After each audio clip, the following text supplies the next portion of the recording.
Hello everyone, we are group 10 from session 2. I'm Lynn and my other group members are Lillian, Amanda, and Snow. Today we are going to briefly introduce how we built our database for design alternatives from scratch.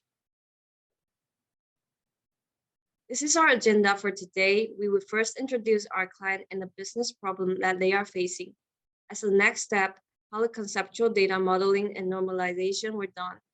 Finally, we will talk about the problem solved and the insights gained by leveraging the database and our lessons learned. Our client of the project is Design Alternatives, founded in 1994, which is a local interior design business located in Lafayette, Indiana. The company is owned by Susan Benedict, who is a certified kitchen designer. As an interior designer, she emphasized the importance of house facilities for elders and disabilities. She also aimed to help her customer create space with high livability, comfort, and creative styles. Design Alternatives faces some similar issues as what other small local businesses went into. Keeping all the information in paper documents, which causes a dreadful mess and resulted in difficulties in retrieving information. The only electronic data resources are the designer's timesheet that she received by email and the files exported from the accounting software. However, due to the complexity of the accounting system, it is still challenging to directly retrieve useful and organized information. Especially for the payroll part, Ms. Benedict struggles with managing designer work in their work hours to the corresponding task. Lack of management results in the difficulty of keeping track of the project process and the hurdle of calculating the allocation of payroll cost based on each project.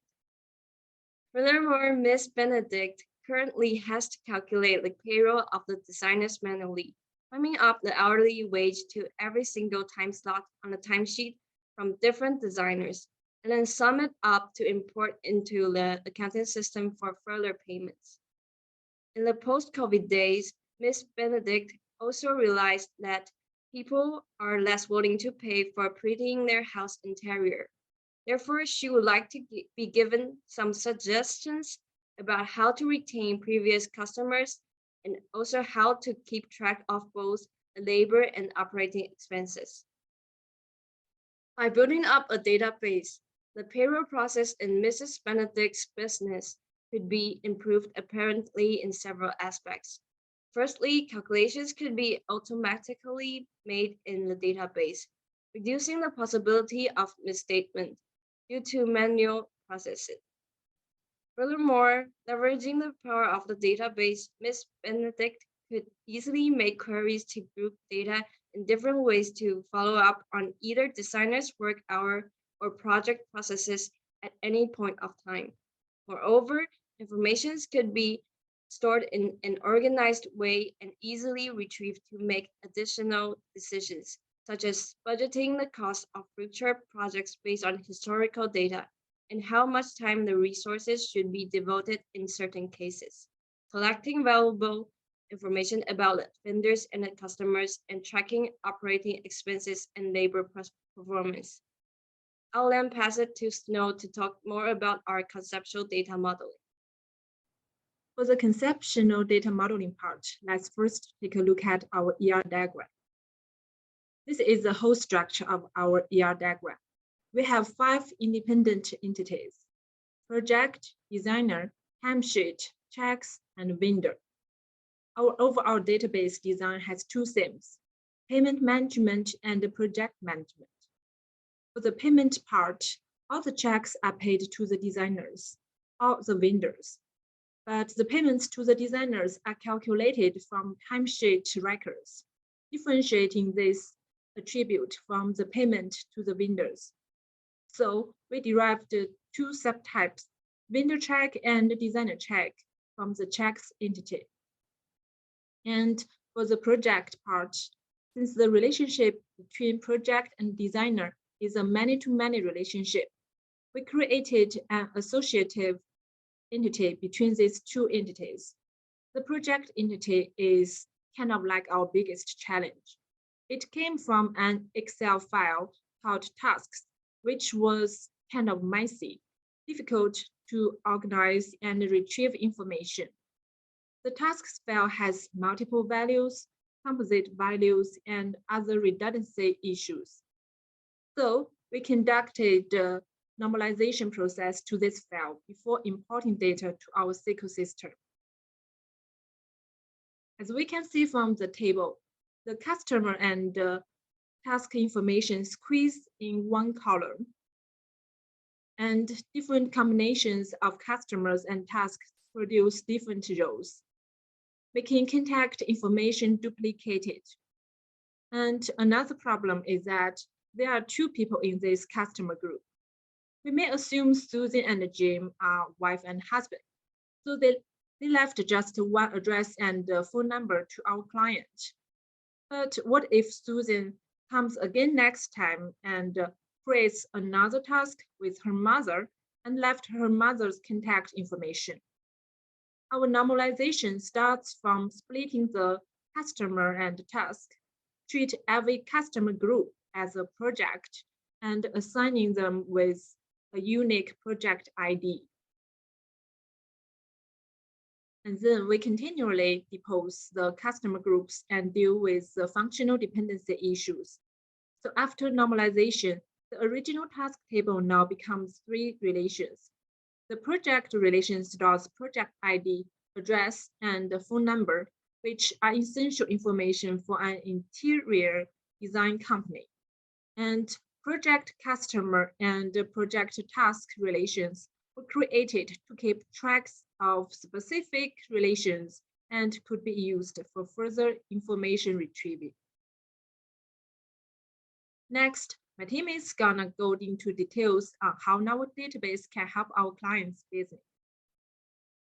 So next, let us talk about how we solve the business problem and find more insights using SQL. For the first query, we are aiming to reach the main requirement of our clients. That is, helping the company to get the total labor cost for each task.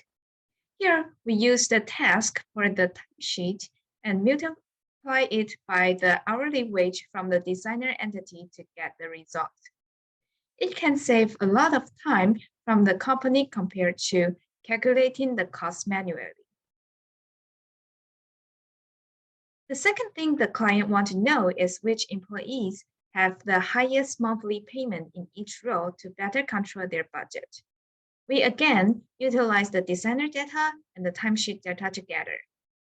Using the query, the company can evaluate if they pay a proper amount of money to the designer for that month. Another requirement for our clients is that she wants to know that had she paid the salary yet. In our database design, every time a check is cited, the status in the timesheet will be altered to paid. Therefore, we can easily find out which designer hadn't been paid yet by a simple query. Besides easing the pain of calculating and searching the data for the clients, we also try to find some insights through the data. First, we are interested in customer relationship. We find the top 5 loyal customers based on the times they revisit.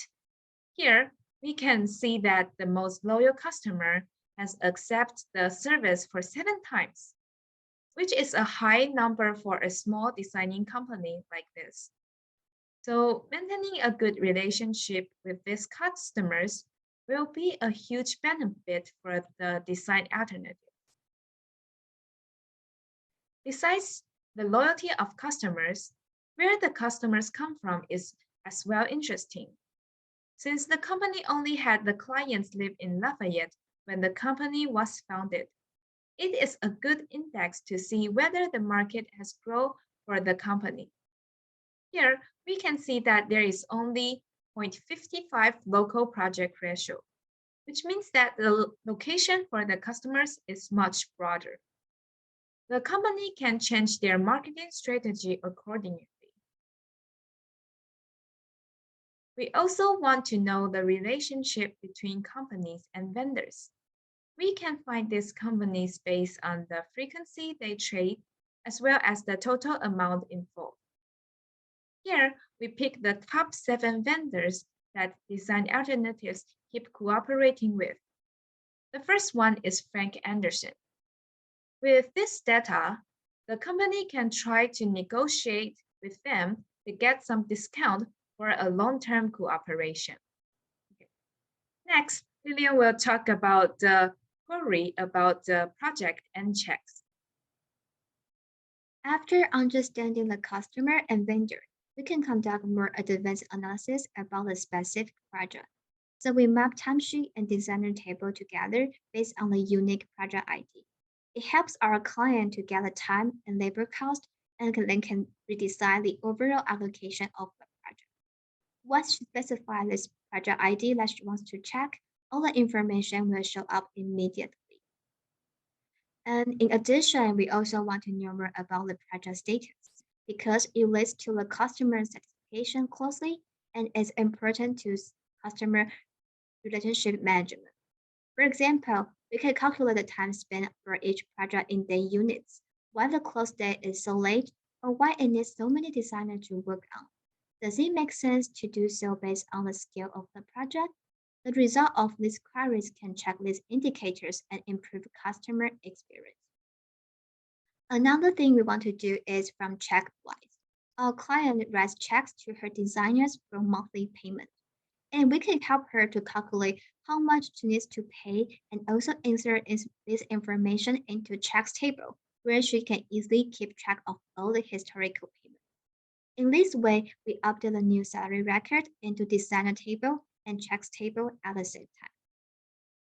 Lastly, it's also important to check the cash flow, especially for a small size company.